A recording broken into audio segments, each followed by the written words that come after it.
किसी को रोज के अगर 11 रुपए की आदत हो तो किसी दिन 10 रुपए भी कम लगते हैं। यहां तो सीधे 100 से 1 पे आ गया था तारिक। ऐशो आराम में पला तारिक इंजीनियरिंग कॉलेज का स्टूडेंट था, जिससे फिलहाल पुलिस पूछताछ कर रही थी, वो भी तारिक के दोस्त पंकज की मौत के सिलसिले में, जिसकी लाश आज सुबह ही उसके हॉस्टल के कमरे में मिली। पंकज के फोन पे एक आखिरी चीज एक व्हाट्सएप मैसेज था, जिसमें थी एक audio file. Thank you for downloading this message. अब मैं तुम्हारे साथ तब तक हूं जब तक तुम मेरे साथ नहीं हो जाते। और वो तारिक का नया नंबर था, जो पंकज के पास नहीं था। पुलिस का सवाल एक ही था कि अननोन नंबर से क्यों एक ऐसा मैसेज भेजा गया। तो तारिक ने कहा कि पंकज हम सब में सबसे डरपोक था, उसे डराने के लिए हम लोगों ने यह मैसेज भेजा था। यकीन मानिए हम तो यहां थे ही नहीं, हम लोग तो उसके दोस्त हैं, हम क्यों मारना चाहेंगे उसको। इंस्पेक्टर साहब बस तारिक को इंटरोगेट करने के लिए थप्पड़ मारने ही वाले थे कि उनका फोन बजा। फोन उठाया तो पोस्टमार्टम रिपोर्ट की कंफर्मेशन थी, जिसके अनुसार पंकज की मौत हार्ट फेल होने से हुई थी। It's a natural death. Tariq को छोटी मोटी फॉर्मेलिटीज के बाद में थाने से छोड़ दिया गया। पूरे दिन तारिक सिर्फ रोता रहा। बदनाम तो बस आधे घंटे में ही हो गया था वो पुलिस के आने से, और अब वो डरा हुआ भी था। तारिक पूरी बातों को याद करके रोता रहा कि कैसे हमेशा छोटी छोटी बात पे भी पंकज बुरी तरह से डर जाता था। दोस्तों का ग्रुप चैट था, जिसमें पंकज, तारिक, आलोक और अंकित थे। उस रात तारिक, आलोक और अंकित ने मिलकर ही वो मैसेज भेजा था पंकज को। तारिक उन दोनों से बात करते करते उन्हें पूरी बात बता ही रहा था कि उसके फोन पे एक अननोन नंबर से व्हाट्सएप मैसेज आया।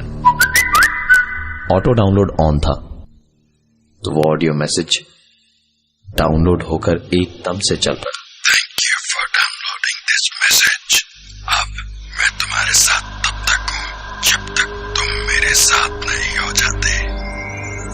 तारिक इतना कुछ बीतने पे चिड़चिड़ा हो गया था। उसने मैसेज में साफ साफ लिखा, हमारे एक मजाक की वजह से शायद हमारे दोस्त की जान चली गई। तुम दोनों को अब भी मजाक सूझ रहा है? बंद करो अपनी ये बकवास। तुरंत आलोक और अंकित का रिप्लाई आया, क्या हुआ, कैसा मजाक?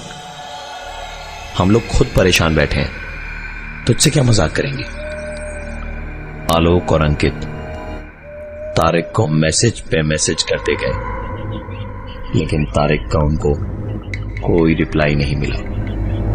उस रात तारिक का आखिरी मैसेज व्हाट्सएप पे जो था वो था, I think there is something wrong here.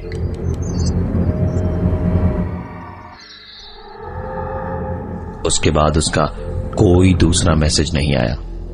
आलोक और अंकित अपने हॉस्टल के कमरे से भागकर तारिक के कमरे के पास पहुंचे। दरवाजा बंद था। तारिक का रूममेट तो पंकज ही था, जिसकी मौत पहले ही हो चुकी थी। दरवाजे को बहुत पीटने के बाद जब हॉस्टल के बाकी लड़के और वार्डन वगैरह वहां जमा हो गए, तो दरवाजे को तोड़ा गया और अंदर तारिक की लाश पड़ी थी। एक बार फिर हॉस्टल में पुलिस आई। आलोक और अंकित से भी पूछताछ हुई। जिस अननोन नंबर से यह मैसेज आया था, उसे ट्रेस करने की कोशिश शुरू हुई, लेकिन सारी कोशिशें बेकार गई। ना ही उस नंबर से किसी इनकमिंग या आउटगोइंग कॉल का पता चला, ना ही उसके लोकेशन का। टेलीकॉम कंपनी में पता लगाया तो जो कुछ भी पता चला उसे सुनकर आलोक और अंकित के होश उड़ गए थे। यह नंबर उनके मरे हुए दोस्त पंकज का था, जो 4 साल पहले ही बंद हो चुका था। तारिक के पोस्टमार्टम की रिपोर्ट आई और उसकी मौत की वजह थी एक बार फिर हार्ट फेलियर। आलोक और अंकित मस्ती मजाक में तारिक के साथ मिलकर हमेशा पंकज को डराते थे, लेकिन असलियत में दोनों उससे भी ज्यादा डरपोक थे। बस इसलिए हमेशा साथ में रहते थे ताकि उन दोनों को अब कोई न डरा सके। उस दिन किसी कारण से अंकित को बाहर जाना पड़ा और आलोक अपने कमरे में अकेला सो रहा था कि तभी उसकी नींद टूटी एक आवाज से। आंखें खोल के देखा तो उसके फोन पे एक व्हाट्सएप मैसेज आया हुआ था और ये वही ऑडियो मैसेज था। Thank you for downloading this message. अब मैं तुम्हारे साथ तब तक हूँ जब तक तुम मेरे साथ नहीं हो जाते। Thank you for downloading. Alok के पैर वहीं के वहीं जल गए उस मैसेज को सुनते ही। वो मैसेज बार बार चले जा रहा था और आलोक की सांसें भारी होती जा रही थी।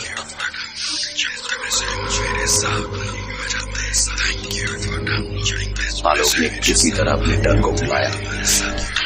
तुरंत उसका ऑडियो बंद करके पुलिस को फोन मिलाने को नंबर डायल किया और नंबर डायल करके जब फोन का ईयरपीस उसने कान पे लगाया तो दूसरी तरफ से आवाज आई, thank you for downloading this message. अब मैं तुम्हारे साथ तब तक हूँ जब तक तुम मेरे साथ नहीं हो जाते।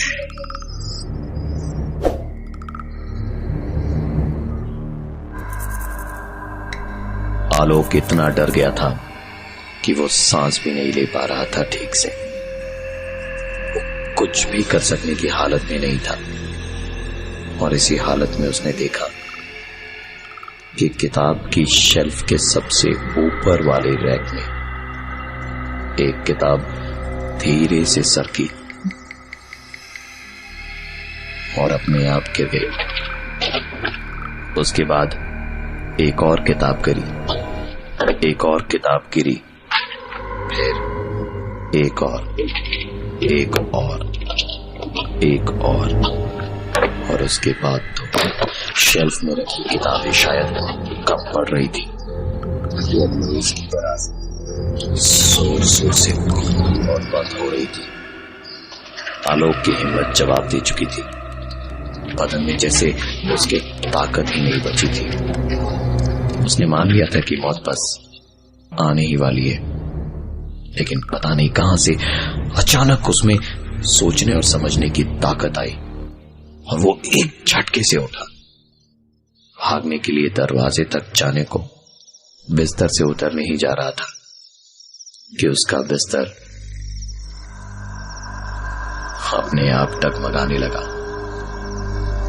कमरे के अंदर अब एक पल भी रुकने का मतलब था मौत। आलोक ने पूरी हिम्मत जुटाई और एक छलांग में कूद के कमरे के दरवाजे तक गया और जैसे ही दरवाजे को खोला तो मौत उसके सामने ही खड़ी थी।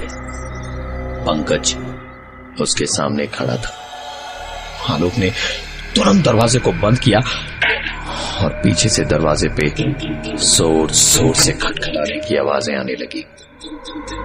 उस वक्त न बाहर भाग सकता था ना ही अंदर रह सकता था। अचानक ऐसा लगा जैसे दरवाजे से चिपक के खड़े आलोक को किसी ने पीछे से जोर का धक्का मारा। आलोक जाकर अपने बिस्तर पर गिरा और हाथ उसके पीछे की तरफ गए जहां उसके चलते हुए टेबल फैन में उसका हाथ अपने आप चला गया। आलोक का दायां हाथ उस टेबल फैन में फंस गया था और उसकी पांचों उंगलियां पूरी तरह से कट चुकी थी। वो अपने हाथ को छुड़ा के भागे इससे पहले कि उसका बायां हाथ किसी ने खींचकर पंखे में डाल दिया। कमरे में खून के छींटे भरे हुए थे। आलोक बेहोश पड़ा हुआ था। आलोक की चीखों से पूरे हॉस्टल के लड़के वहां जमा थे और अगर कुछ सुनाई दे रही थी तो ये थी एम्बुलेंस की साइन और चलता हुआ खून से सना हुआ वो टेबल था।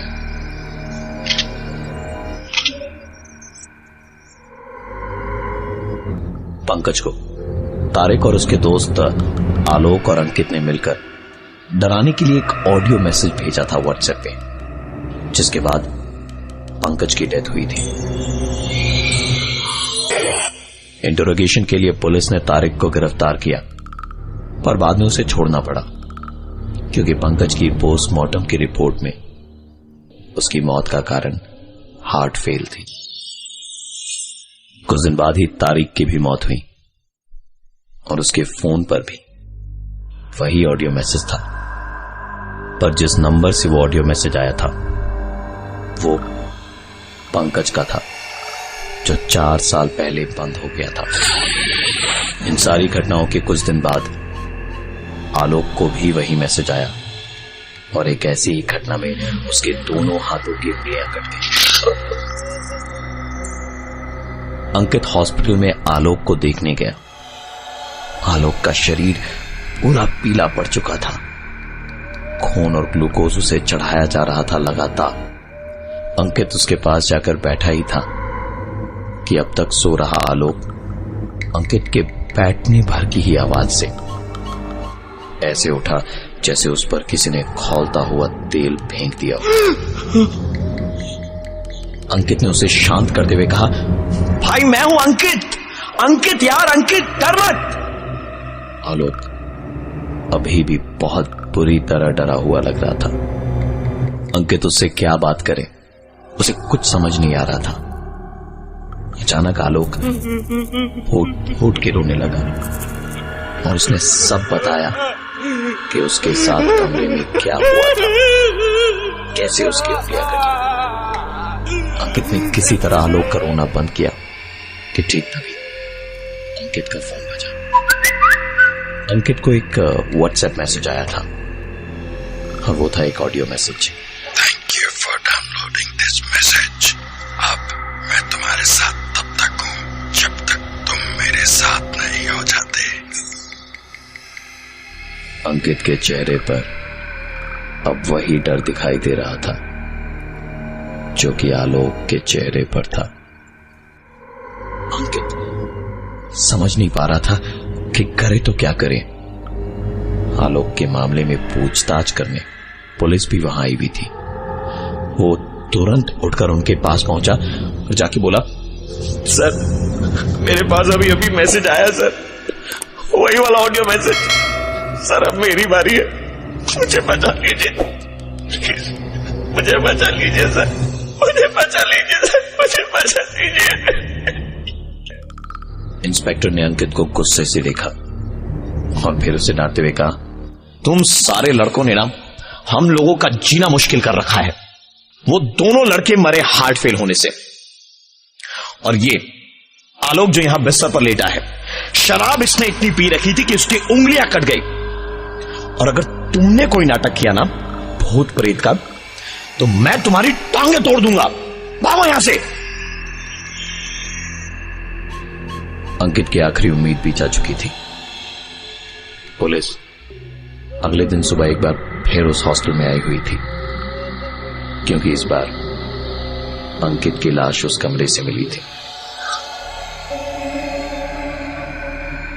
अगर आपको भी एक अननोन नंबर 8334001413 से कोई ऑडियो मैसेज आए तो उसे डाउनलोड मत कीजिएगा।